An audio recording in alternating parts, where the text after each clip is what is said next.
नमस्कार प्यारे दोस्तों, एक बार फिर आपका स्वागत है हमारे YouTube चैनल मिस्टिकल स्टोरी में। प्यारे दोस्तों, आज फिर एक नई कहानी, एक नया वीडियो लेकर के हम हाजिर हुए हैं। आज का जो प्रसंग है, आज की जो कहानी है, ये बड़ी ही मोटिवेशनल है, बड़ी ही ज्ञानवर्धक कहानी है। प्यारे दोस्तों, एक नेवले ने बताया कि माता पिता को सताने वालों के साथ क्या होता है। प्यारे दोस्तों, कहानी शुरू करने से पहले अगर आप हमारे चैनल पर पहली बार आए हैं तो चैनल को सब्सक्राइब करें, बेल आइकन ऑन करें, अच्छे अच्छे कमेंट किया करें ताकि हर आने वाले वीडियो का नोटिफिकेशन सबसे पहले आपको मिले और आप उसका फायदा उठा सकें। तो शुरू करते हैं आज की यह प्यारी सी कहानी, यह प्यारा सा वीडियो। प्यारे दोस्तों, प्राचीन समय की बात है। देश के बीच एक इलाके में एक महान राजा रहा करते थे। वह बहुत ही ज्ञानी और बुद्धिमान थे। वो अक्सर शिकार के लिए जंगल में जाया करते थे। एक दिन जंगल में वो सैर के लिए जा रहे थे तो उन्होंने देखा कि एक नेवला बड़ा ही घायल है और बीच रास्ते में पड़ा हुआ है। राजा सीधे नेवले के पास जाते हैं और राजा नेवले से कहते हैं कि हे नेवले, तुम्हें यह चोट कैसे लगी? तब नेवला कहता है, राजा साहब, एक सांप से लड़ाई के कारण मुझे यह चोट लगी है और वह सांप अब यहाँ से चला गया है। तब राजा उसकी चोटों पर लेप लगाते हैं और नेवले से कहते हैं कि हे नेवले, काफी समय बीत चुका है और अंधेरा भी होने वाला है। क्या यहाँ पर कोई आराम करने के लिए जगह मिल जाएगी? तब नेवला कहता है कि राजा साहब, पास ही में एक गुफा है, आप वहां रात में आराम कर सकते हैं। नेवला आगे कहता है, राजा साहब, मैं भी घायल अवस्था में पड़ा हुआ हूं, मेहरबानी करके मुझे भी अपने साथ उस गुफा में ले चलिए। तब वह राजा और नेवला दोनों उस गुफा में चले जाते हैं। तब राजा कहता है, हे नेवले, तुम तो बड़े ज्ञानी मालूम होते हो और तुम मनुष्य से बातें भी कर सकते हो। क्या तुम आज की रात काटने के लिए कोई बढ़िया सी कहानी सुना सकते हो? तब नेवला कहता है, राजा साहब, मैं आपको आपके जीवन में काम आने वाली एक कहानी सुनाता हूं जिससे आपको ज्ञान भी प्राप्त होगा और प्रेरणा भी मिलेगी। लेकिन मेरी एक शर्त होगी, तभी मैं आपको यह कहानी सुनाऊंगा। तब राजा कहता है कि कैसी शर्त है? तब नेवला कहता है, आपको यह कहानी पूरी सुननी होगी और पूरे मन से सुननी होगी। अगर सुबह भी हो जाए तो तब भी आपको यह पूरी कहानी सुनकर जाना होगा। तब राजा कहता है, मुझे तुम्हारी यह शर्त मंजूर है, आप अपनी कहानी शुरू कीजिए। तब नेवला कहता है, राजा साहब, बहुत समय पहले की बात है। पूर्व देश में एक नगरी थी। उस नगरी में एक प्रसिद्ध ब्राह्मण रहता था। वह अपने माता पिता का अनादर करके उन्हें अकेला छोड़कर तीर्थ स्थान के लिए निकल पड़ता है। उस ब्राह्मण में चमत्कारिक ज्ञान और अद्भुत शक्ति थी। जब भी वह तीर्थों में स्नान करके बाहर निकलता तो उसके कपड़े आसमान में ही सूखते थे और इस अद्भुत शक्ति पर उसके मन में बड़ा अहंकार हो गया था। वह समझने लगा था कि मेरे समान पुण्यात्मा और महायशस्वी दूसरा कोई नहीं है। फिर एक दिन वह स्नान करके ऊपर की ओर देखते हुए चल रहा था। उसके वस्त्र भी आकाश में सूख रहे थे। इतने में ही एक बगुले ने उसके मुंह पर बैठकर विष्ठा कर दिया। इस बात से उस ब्राह्मण को बड़ा गुस्सा आ गया और उसने उस बगुले को भस्म होने का श्राप दे दिया। श्राप के प्रभाव से वह बगुला मरकर जमीन पर आकर गिर पड़ा। उस बगुले की मृत्यु होते ही उस उत्तम के भीतर महामहिम ने प्रवेश कर लिया। उस ब्राह्मण को अपनी शक्ति पर बड़ा घमंड हो गया और फिर उसी पाप के कारण ब्राह्मण के कपड़े जो आसमान में उड़ रहे थे, जमीन पर गिर पड़े और फिर उसके कपड़े आसमान में नहीं रुकते थे। अपनी शक्ति को खोकर उस ब्राह्मण को बड़ा दुख हुआ और वह शोक करने लगा। तब अचानक से आसमान से एक आकाशवाणी सुनाई दी, हे ब्राह्मण, अब तुम द्वारा में धर्मात्मा मुख चांडाल के पास जाओ। वहां पर जाने से तुम्हें धर्म का ज्ञान होगा। उस चांडाल के वचन तुम्हारा कल्याण कर देंगे। ये आकाशवाणी सुनते ही वह ब्राह्मण मुख चांडाल के घर की तरफ चलने लगा। जब वह उस मुख चांडाल के घर पर पहुंचा तो उसने देखा कि वह चांडाल हर तरह से अपने माता पिता की सेवा में लगा है। ठंड के दिनों में वो चांडाल अपने माता पिता के नहाने के लिए गर्म पानी में स्नान कराकर उनका आदर सत्कार करता था। गर्मी के मौसम में वह हर दिन माता पिता को पंखा करता था। इस तरह से रोज माता पिता की सेवा करके ही वह खाना खाया करता था। इन्हीं अच्छे कामों के कारण उस चांडाल का घर आकाश में तरंग करता था। उस घर को किसी खंबे का सहारा भी नहीं था, मानो वह घर आसमान में उड़ रहा हो। साक्षात भगवान विष्णु ब्राह्मण का वेश धारण करके उस चांडाल के घर में ध्यान कर रहे थे, जिससे उस चांडाल के घर की शोभा बढ़ रही थी। यह सब देखकर उस ब्राह्मण को बड़ा अचंभा हुआ। उसने उस मूक चांडाल से कहा, हे चांडाल, तुम मेरे पास आओ। मैं तुम्हें कुछ धर्म की बात पूछना चाहता हूं, जिसका तुम ठीक ठीक से जवाब दो। फिर वह मूक चांडाल बोला, इस समय मैं अपने माता पिता की सेवा कर रहा हूं, उन्हें छोड़कर मैं आपका सत्कार नहीं करूंगा। उस मूक चांडाल के इतना कहते ही ब्राह्मण आग बबूला हो गया और बोला, हे चांडाल, मुझ ब्राह्मण की सेवा करना छोड़कर दूसरा कौन सा काम बड़ा हो सकता है। फिर वह मूक चांडाल बोला, हे ब्राह्मण देवता, क्यों गुस्सा कर रहे हो? मैं वह बगुला नहीं हूं जिसे आपने श्राप देकर भस्म कर डाला। बगुले पर आपका श्राप प्रभाव डाल सकता है, लेकिन मुझ पर नहीं।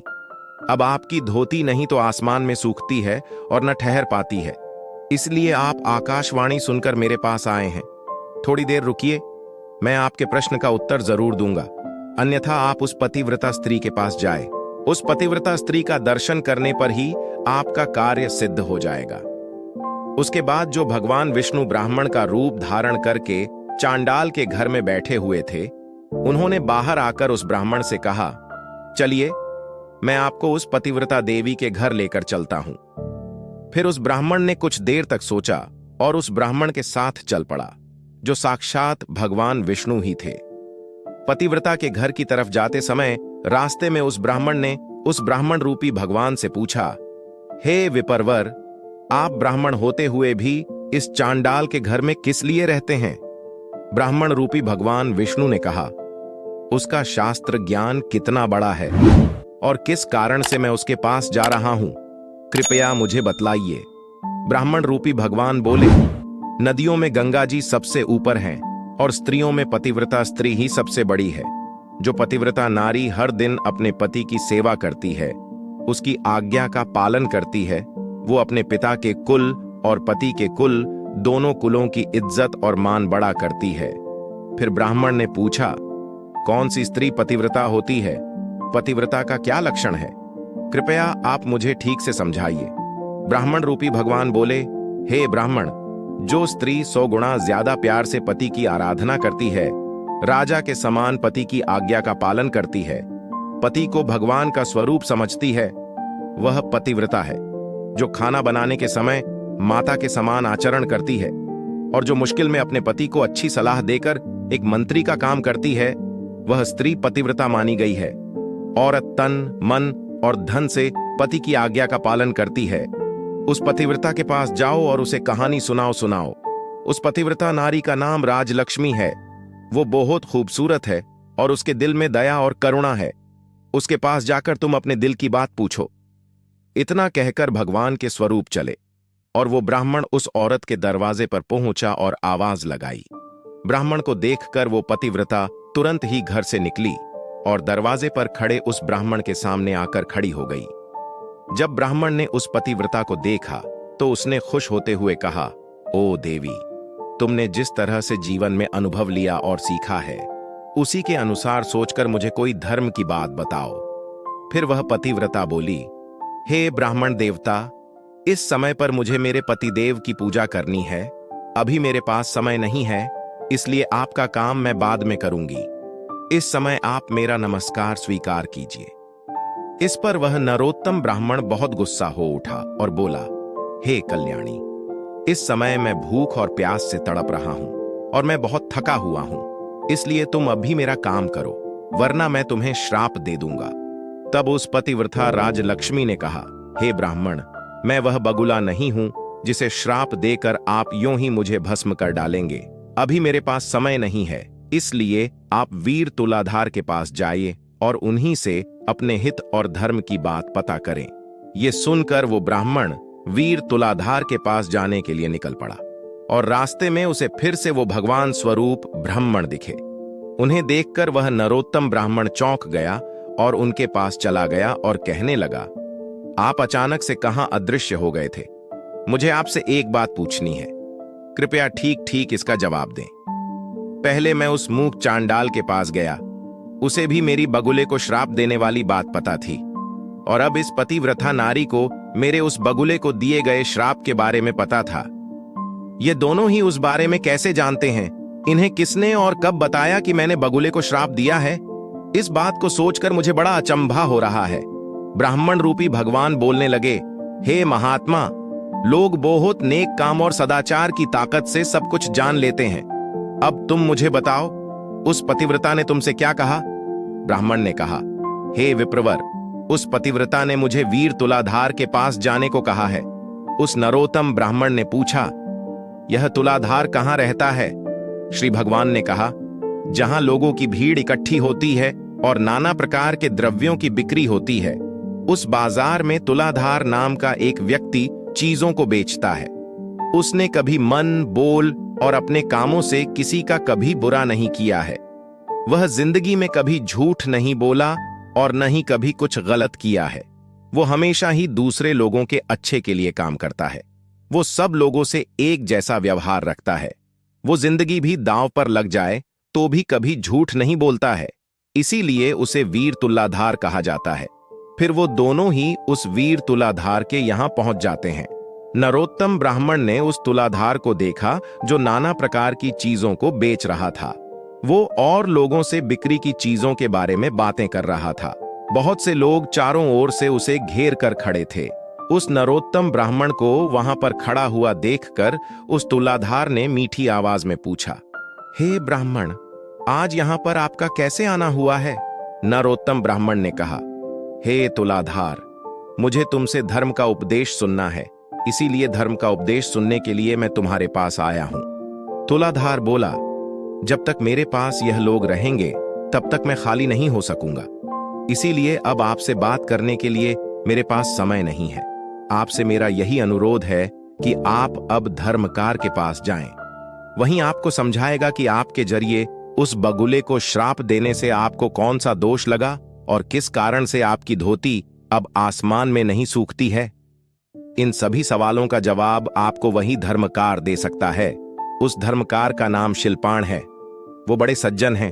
आप उन्हीं के पास जाएं। उन्हीं के पास जाने से आपकी कामना सफल होगी। इतना कहकर वह तुलाधार खरीदी बिक्री में लग गया।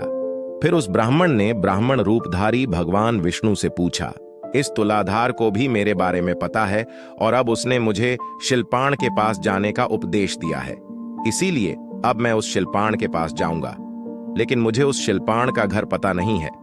ब्राह्मण रूपधारी भगवान विष्णु ने कहा कि चलो मैं तुम्हें उस शिल्पाण के घर की तरफ लेकर चलता हूं। फिर वे दोनों ही मार्ग पर चलने लगे। वह तुलाधार इन्हीं गुणों के कारण भूत और भविष्य की बात जानता है। सत्य से बढ़कर कोई धर्म नहीं है और झूठ से बढ़कर दूसरा कोई पाप नहीं है। जो इंसान झूठ से भरा हुआ है और जिसका दिल अपने पराये, दोस्त, दुश्मन सभी के लिए एक जैसा है, वह किसी के साथ भेदभाव नहीं करता है। उसके सब पापों का नाश होता है। जो सभी के साथ एक जैसा व्यवहार करता है, उसके अंदर भगवान का वास होता है। जो इस तरीके से सच के रास्ते पर चलकर सभी के साथ एक जैसा व्यवहार करता है, अपना पराया नहीं करता है, वह अपनी कई पीढ़ियों का उद्धार कर देता है। जिसके अंदर सच होता है और जिसका स्वभाव आसान होता है, जो कभी भेदभाव नहीं करता है, वह साक्षात धर्म का स्वरूप होता है। इसी वजह से वो तुलाधार तुम्हारे बारे में जानता है। फिर उस नरोत्तम ब्राह्मण ने कहा कि आपकी मेहरबानी से मुझे तुलाधार के इतना महान होने की वजह पता चल गई है। अब आप मुझे उस शिल्पाण के बारे में बताइए, वह कौन है और किस वजह से वो इतना मशहूर है। ब्राह्मण रूपी भगवान विष्णु बोलने लगे, हे ब्राह्मण, अब मैं तुम्हें शिल्पाण का इतिहास सुनाता हूं, इसे ध्यान से सुनो। पूर्व काल की बात है। एक राजा की बेटी थी जो बड़ी ही सुंदर और जवान थी। वह कामदेव की पत्नी रति और इंद्र की पत्नी शची के समान बहुत मनमोहक रूप वाली सुंदर थी। एक राजकुमार उस लड़की से अपनी जिंदगी से भी ज्यादा प्यार करते थे। राजकुमार ने उस राजा की बेटी के साथ विवाह किया। उस लड़की का नाम भी सुंदरी ही था। एक दिन राजकुमार को किसी जरूरी काम के लिए अचानक ही बाहर देश जाना पड़ गया। उस राजकुमार ने मन ही मन सोचा, मैं अपने प्राणों से बढ़कर मेरी प्यारी पत्नी को किस जगह पर रखूं। जिससे कोई इसका अपहरण न कर सके, जिससे इसकी इज्जत और जिंदगी की रक्षा हो सके। इस विषय में उस राजकुमार ने बहुत देर तक सोचा और उसने सोचा कि सिर्फ धर्मात्मा शिल्पान ही मेरी पत्नी की जिंदगी की रक्षा कर सकते हैं। इसलिए वह राजकुमार अपनी रूपवान पत्नी को लेकर उस शिल्पान के घर पर गए और उन्होंने शिल्पन से कहा कि महाराज, मेरी पत्नी की इज्जत और जिंदगी की रक्षा सिर्फ आप कर सकते हैं, इसलिए मैं आपके पास आया हूं। उस शिल्पान ने कहा, ना मैं तुम्हारी पत्नी का पिता हूं, ना भाई हूं, ना बांधव हूं और ना आपकी पत्नी के माता पिता के कुल का हूं। फिर आप अपनी पत्नी को मेरे घर पर क्यों रखना चाहते हैं? अपनी पत्नी को मेरे घर पर रखकर आप किस तरह से बिना डर के रह सकेंगे? फिर राजकुमार, इस पृथ्वी लोक पर इस अप्सरा के समान आपकी पत्नी की रक्षा करने में कोई भी आदमी कैसे समर्थ हो सकता है? हर कोई इसका उपभोग करना चाहेगा। फिर राजकुमार ने कहा, हे महात्मा, मैं बहुत सोच विचार करके ही आपके पास आया हूं। यह आपके घर में बिल्कुल सुरक्षित रहेगी, इसलिए मैं आया हूं। उस राजकुमार की ये बात सुनकर शिल्पान कहने लगा, हे राजकुमार, इस नगर में बहुत से कामी पुरुष भरे पड़े हैं। यहां पर किसी सुंदर स्त्री के सतीत्व की रक्षा कैसे हो सकती है? वह राजकुमार फिर बोला, हे महात्मा, जैसे भी हो मैं मेरी पत्नी को आपके पास ही रखूंगा। फिर शिल्पान ने कहा, ठीक है, मैं आपकी पत्नी की रक्षा करूंगा और उसी अवस्था में आपकी यह प्रिय पत्नी मेरे घर में सुरक्षित रहेगी। अगर मैं इसके साथ अच्छा बर्ताव करूंगा तो इस औरत के मन में मेरे लिए काम भाव पैदा हो सकता है, इसीलिए मैं इसके साथ बुरा व्यवहार ही करूंगा। या फिर इस औरत की रक्षा के लिए आप ही कोई अच्छा उपाय बताएं। मेरे घर में सिर्फ एक ही चारपाई है और इसे मेरे और मेरी पत्नी के साथ उसी बिस्तर पर सोना होगा। इसके बाद भी आप अपनी पत्नी को मेरे पास रखना चाहते हैं तो इसे यहां पर रहने दीजिए, अन्यथा इसे यहां से लेकर चले जाएं। यह सुनकर उस राजकुमार ने कुछ देर सोचा और कहा कि महात्मा, मुझे आपकी बात मंजूर है। आप मेरी पत्नी को लेकर एक ही बिस्तर पर सो सकते हैं। आपको जो उचित लगे वह कीजिए। फिर राजकुमार ने अपनी सुंदर पत्नी से कहा, हे प्रिय, मैं जब तक लौट कर नहीं आता तुम इन महात्मा के घर में ही निवास करो। तुम वही करना जो वो कहे, तुम पर कोई दोष नहीं आएगा, यही मेरी आज्ञा है। इतना कहकर वह राजकुमार अपने काम के लिए निकल गए। राजकुमार के जाने के बाद उसकी सुंदर पत्नी शिल्पान और उसकी पत्नी के साथ उनके घर में रहने लगी। शिल्पान ने राजकुमार से जैसा कहा था वह वैसा ही व्यवहार राजकुमार की पत्नी के साथ करने लगा। वह शिल्पान रोज अपनी पत्नी और राजकुमार की पत्नी इन दोनों औरतों के बीच में सोने लगा। उन दोनों औरतों के बीच में सोने पर भी शिल्पान के मन में पराय औरत के लिए जरा सी भी वासना नहीं हुई। सिर्फ उसकी पत्नी के स्पर्श से ही उसके मन में काम भोग की इच्छा होती थी। राजकुमार की पत्नी के अंगों का स्पर्श भी उस शिल्पान को होता था, किंतु फिर भी उसके मन में राजकुमार की पत्नी के लिए कोई भावना नहीं जागी। शिल्पान के मन में वैसी ही सोच रहती थी जैसे कि किसी बालक का दिल अपने माता के लिए होता है। वह राजकुमार की पत्नी को माता की तरह देखता था। उसके शरीर के अंग शिल्पान को कितनी बार भी छू लेते तो भी उसके मन में काम भाव जागृत नहीं होता था।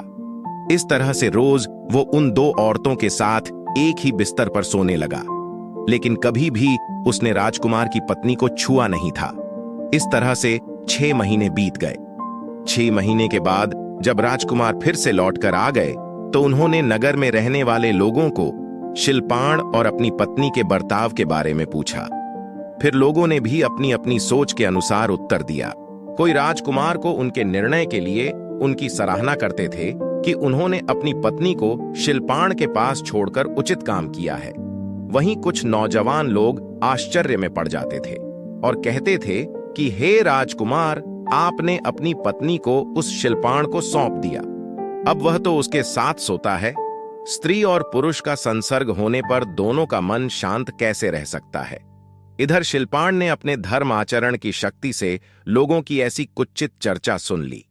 तब उसके मन में लोगों की ऐसी गलत निंदा से मुक्त होने की इच्छा प्रकट हुई।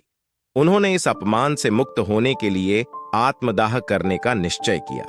शिल्पान ने खुद लकड़ियां इकट्ठी करके बहुत बड़ी चिता बनाई और उसमें आग लगा दी। वह चिता भरपूर जलने लगी। उसी समय राजकुमार शिल्पाण के घर पर आ पहुंचे। वहां पर उन्होंने शिल्पाण और अपनी पत्नी को देखा। राजकुमार की पत्नी का मुख प्रसन्नता से खिला हुआ था और शिल्पाण अत्यंत दुखी और शोक में डूबे हुए थे। शिल्पाण की मानसिक स्थिति को देखकर राजकुमार ने कहा, हे भाई, मैं आपका मित्र हूं और बहुत दिनों के बाद लौटा हूं। आप मुझसे बात क्यों नहीं कर रहे हैं? शिल्पाण ने कहा, हे मित्र, मैंने आपके हित के लिए आपकी आज्ञा का पालन करते हुए आपकी पत्नी की रक्षा करने का अत्यंत कठिन काम किया है, किंतु बाहर जो लोग गलत बातें कह रहे हैं, मेरी निंदा कर रहे हैं। इस कारण से मेरा सारा परिश्रम बेकार हो गया है। इसीलिए अब मैं अग्नि में प्रवेश करूंगा। संपूर्ण देवता और मनुष्य मेरे इस कार्य को देखें। यदि मैंने राजकुमार की पत्नी के साथ गलत काम किया है तो मेरा शरीर इस अग्नि में भस्म हो जाए। इतना कहकर वह शिल्पान आग में घुस गया, लेकिन वो आग शिल्पान के शरीर, कपड़े और बाल को भी जला नहीं सकी। आसमान में खड़े सब देवता खुश होकर उस शिल्पान की निष्ठा की तारीफ करने लगे। सभी ने चारों ओर से फूलों की बारिश की। जिन जिन लोगों ने राजकुमार की पत्नी और शिल्पान के बारे में कलंक जैसी बातें कही थीं, उन सभी के मुंह पर अलग अलग तरह के कोढ़ हो गए। फिर देवता उस जगह पर प्रकट हुए और उन्होंने शिल्पान को अग्नि से बाहर निकलने को कहा। और फिर राजकुमार ने शिल्पान को 12 बार नमस्कार करते हुए कहा, ऐ दोस्त, आप धन्य हैं। आपके बारे में मैंने जो कहा था वह सच है। आपके जैसी पुण्यात्मा इस दुनिया में दूसरा कोई नहीं। उस समय पर सब देवताओं और ऋषियों ने मिलकर शिल्पान का नाम सज्जन शिल्पान रख दिया। देवताओं ने राजकुमार से कहा, हे राजपुत्र, अब तुम अपनी पत्नी को स्वीकार करो। इन शिल्पान के जैसा कोई इंसान संसार में नहीं हुआ।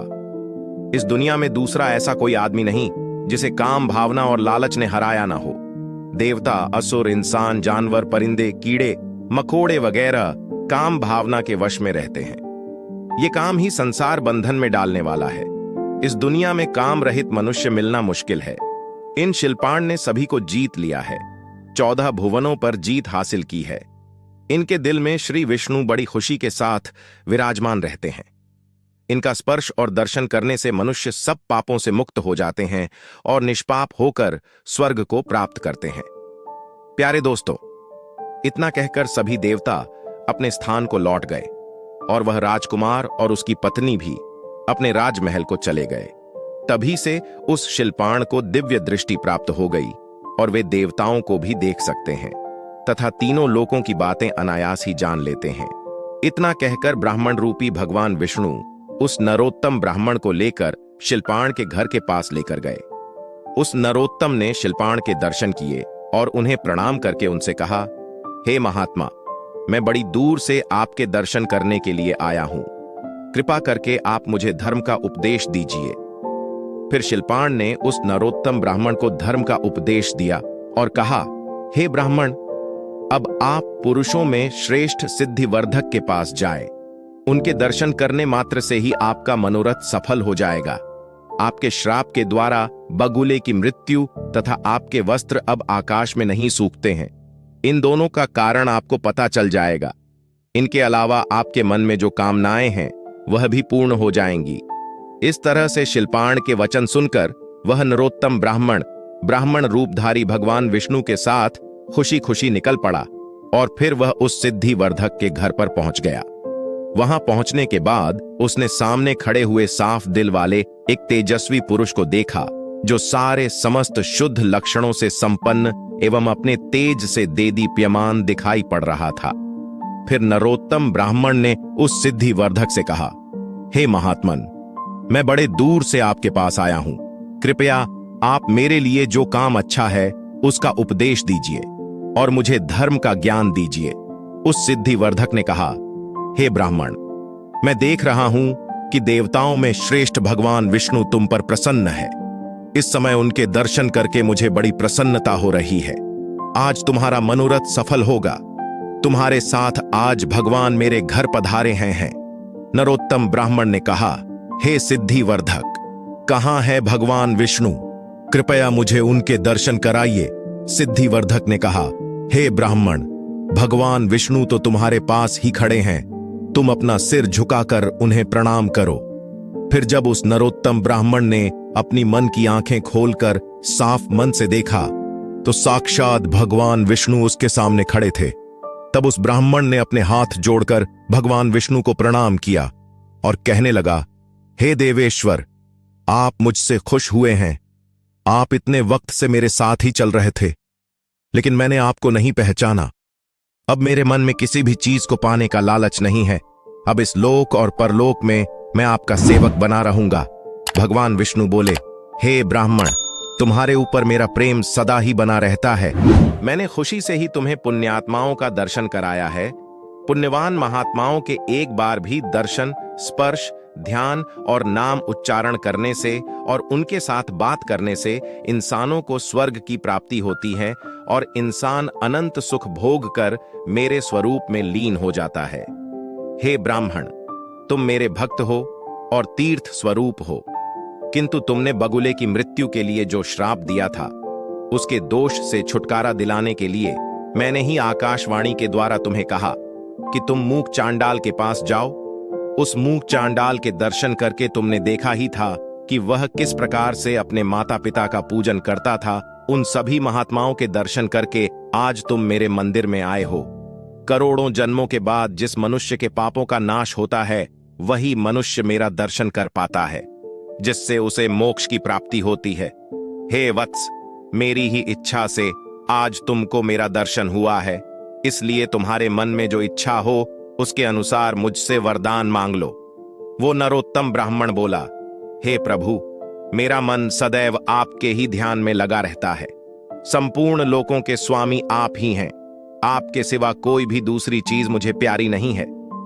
भगवान विष्णु ने कहा, हे निष्पाप ब्राह्मण, तुम्हारे दिमाग में हमेशा ही ऐसे उत्तम विचार आते हैं, इसलिए तुम मेरे धाम में आकर दिव्य भोगों का उपभोग करोगे। लेकिन तुम्हारे माता पिता तुमसे इज्जत नहीं पा रहे हैं, इसलिए तुम जाकर पहले अपने माता पिता की पूजा करो, उसके बाद ही तुम्हें बैकुंठ में स्थान प्राप्त हो सकता है। उनके दुख भरे जीवन और क्रोध से तुम्हारी तपस्या हर दिन खराब हो रही है। जिस बेटे के ऊपर हमेशा माता पिता का कोप रहता है, उसे नरक में पड़ने से कोई भी नहीं रोक सकता। इसलिए तुम माता पिता के पास जाओ और यत्न पूर्वक उनकी सेवा करो, उनकी पूजा करो, तभी तुम्हें मोक्ष प्राप्त होगा। भगवान विष्णु के द्वारा इस प्रकार से कहने पर वह नरोत्तम ब्राह्मण कहने लगा, हे प्रभु, यदि आप मुझ पर प्रसन्न हैं तो मुझे अपने स्वरूप का दर्शन कराए। तब भगवान विष्णु ने कहा, तथास्तु। और फिर उन्होंने अपने शंख, चक्र, गदा और पद्म धारण किए हुए स्वरूप का दर्शन नरोत्तम को करा दिया। फिर ब्राह्मण भगवान विष्णु के अप्रतिम और अत्यंत सुंदर रूप को देखकर उन्हें बारंबार प्रणाम करने लगा और कहने लगा, हे जगदीश्वर, आज मेरा जन्म सफल हुआ। आज मेरे नेत्र कल्याणमय हो गए। आज मैं धन्य हो गया। इस समय मेरे सभी मनोरथ सफल हुए। किंतु हे प्रभु, मेरे मन में केवल एक शंका है, कृपया आप उसका समाधान कीजिए। हे प्रभु, उस चांडाल पतिव्रता स्त्री शिल्पाण आदि के विषय में सोचकर मुझे बड़ा विस्मय हो रहा है। भला वे लोग दूर रहकर भी मेरे बारे में कैसे जानते थे? उन्हें कैसे पता चला कि मैंने उस बगुले को श्राप दिया है और मेरे कपड़े अब आसमान में नहीं सूखते हैं? इन सब बातों का मतलब क्या है? मेहरबानी करके बताइए। तब भगवान विष्णु ने कहा, हे वत्स, वह मुख चांडाल सदा अपने माता पिता में भक्ति रखता था। वह राजलक्ष्मी पतिव्रता नारी थी। वह तुलाधार सत्यवादी था और सभी लोगों के लिए सम्मान भाव रखता था। शिल्पाण ने लालच और काम पर जीत पाई है और यह सिद्धिवर्धक मेरा अनन्य भक्त है। इन्हीं सद्गुणों के कारण मैं प्रसन्न होकर इन सभी के घर में निवास करता हूं। मेरे साथ सरस्वती और लक्ष्मी भी इनके यहां मौजूद रहती है। वह मूक चांडाल सभी का कल्याण करने वाला है, इसीलिए देवता उसे ब्राह्मण मानते हैं। पुण्य कर्म से मूक चांडाल की बराबरी करने वाला संसार में दूसरा कोई नहीं है। वह सदा माता पिता की भक्ति में संलग्न रहता है। उसने अपने माता पिता की भक्ति करके तीनों लोकों को जीत लिया है। उसकी माता पिता के लिए भक्ति देखकर मैं बहुत संतुष्ट रहता हूं। इसीलिए उसके घर के भीतर मैं ब्राह्मण का रूप धारण करके निवास करता हूं। इसी तरह से मैं उस पतिव्रता के, तुलाधार के, शिल्पाण के और इस सिद्धिवर्धक के घर में सदा निवास करता हूं। एक पल के लिए भी मैं इनका घर नहीं छोड़ता। जो पुण्यात्मा है वो ही मेरा हर दिन दर्शन पाते हैं, पापी लोग मेरा दर्शन नहीं पा सकते। तुमने अपने पुण्य के प्रभाव से मेरा दर्शन किया है। अब मैं तुम्हें उन महात्माओं के सदाचार का वर्णन करूंगा। इसे ध्यान से सुनो। इस वर्णन को सुनकर मनुष्य जन्म और मृत्यु के बंधन से सर्वथा मुक्त हो जाता है। वत्स, देवताओं में भी पिता और माता से बढ़कर तीर्थ नहीं है। जिसने माता और पिता की आराधना की है, महापुरुषों में श्रेष्ठ है, वह मेरे दिल में रहता है और मैं उसके और हम दोनों में कोई अंतर नहीं रह जाता। इस लोक में और परलोक में वह मेरे समान ही पूज्य है। समस्त बंधु बांधवों के साथ मेरे रमणीय बैकुंठ धाम में पहुंचकर मुझ में ही लीन हो जाता है। माता पिता की आराधना के बल से ही वह मुख चांडाल तीनों लोकों की बातें जानता है। इस तरह से भगवान के वचन सुनकर वह मुख चांडाल बोला, हे जगदीश्वर, मोह और अज्ञानवश यदि किसी ने माता और पिता की आराधना नहीं की हो और फिर यदि उसे भले बुरे का ज्ञान हो जाए पर वह माता पिता की सेवा करना चाहे तो उसके लिए क्या कर्तव्य है? तब भगवान बोले, 1 वर्ष, 1 मास, 1 पक्ष, 1 सप्ताह अथवा 1 दिन भी जिसने माता पिता की भक्ति की है वह मेरे धाम को प्राप्त होता है। और जो अपने माता पिता के मन को कष्ट पहुंचाता है, उनका अपमान करता है, वह बिल्कुल ही नरक में पड़ता है। जो बुद्धिमान बेटा अपना सर्वस्व लगाकर माता पिता का श्राद्ध करता है, वह पूर्व जन्म की बातों का स्मरण करने वाला बन जाता है। उसे पितृ भक्ति का पूरा फल मिलता है। श्राद्ध से बढ़कर महान यज्ञ तीनों लोकों में दूसरा कोई नहीं है। इसमें जो कुछ भी दान दिया जाता है वह सब अक्षय होता है। दूसरों को जो दान दिया जाता है उसका फल 10,000 गुना होता है। फिर वह नरोत्तम ब्राह्मण कहने लगा, हे प्रभु, आपने पिता के लिए किए जाने वाले श्राद्ध के बारे में बताया। कृपया आप मुझे बताइए कि पुत्र को पिता के जीते जी क्या करना चाहिए? कौन सा काम करके बुद्धिमान पुत्र को परम कल्याण की प्राप्ति होती है? भगवान से कहा, जो पुत्र रोगी पिता की सेवा करता है उसे अक्षय स्वर्ग की प्राप्ति होती है। पिता जब मरणासन न होकर मृत्यु के लक्षण देख रहे हो उस समय भी उनका पूजन करके पुत्र देवताओं के समान हो जाता है। पिता की सद्गति के लिए विधि पूर्वक उसे लाभ होता है। वह 1000 अश्वमेध और 100 राजसूय यज्ञ करने के बराबर होता है। प्यारे दोस्तों, नेवला राजा से कहता है, हे राजन, अब मैंने आपको माता पिता की सेवा के बारे में पूरा ज्ञान दिया है। तब राजा कहता है, हे ज्ञानी नेवले, आज आपने मुझे माता पिता के संबंध में उत्तम ज्ञान दिया है। इसके लिए मैं आपका आभारी हूं। अब मैं इस ज्ञान का प्रचार संपूर्ण राज्य में करूंगा। प्यारे दोस्तों, हमारी आज की कहानी यहां खत्म होती है। हम उम्मीद करते हैं कि आपको हमारी आज की यह कहानी, आज का यह वीडियो पसंद आया होगा और आप इससे ढेर सारी प्रेरणा लेंगे। मिलते हैं अगली ज्ञान चर्चा के साथ अगले वीडियो में। तब तक के लिए नमस्कार, शुक्रिया।